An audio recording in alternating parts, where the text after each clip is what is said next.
গোপন সংবাদের ভিত্তিতে অদ্য 11 এপ্রিল 2025 শুক্রবার রাত 1টায় বাংলাদেশ কোস্টগার্ড পূর্ব জোন অধীনস্থ বিসিজি স্টেশন কক্সবাজার ও র্যাব 15-এর সমন্বয়ে কক্সবাজারের কলাতলী বিচ সংলগ্ন সমুদ্র এলাকায় একটি যৌথ অভিযান পরিচালনা করা হয়।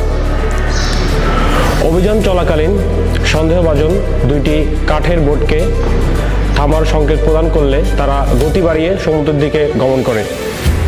যৌথ বাহিনীর আভিযানিক দল তাদের ধাওয়া করে আটক করতে সক্ষম হয়।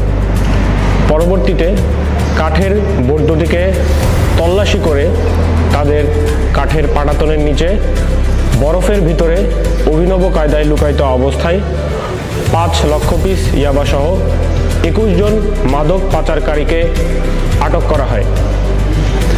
উল্লেখ্য, এই 21 জন মাদক পাচারকারীর মধ্যে 3 জন কক্সবাজারের বাসিন্দা এবং বাকিরা কক্সবাজারের উখিয়া এবং কুতুব আলম রোহিঙ্গা ক্যাম্পের বাসিন্দা। আটককৃত ইয়াবা পাচারকারী ও জব্দকৃত ইয়াবা ও বোট দুটির বিরুদ্ধে সকল আইনানুগ ব্যবস্থা প্রক্রিয়াধীন রয়েছে।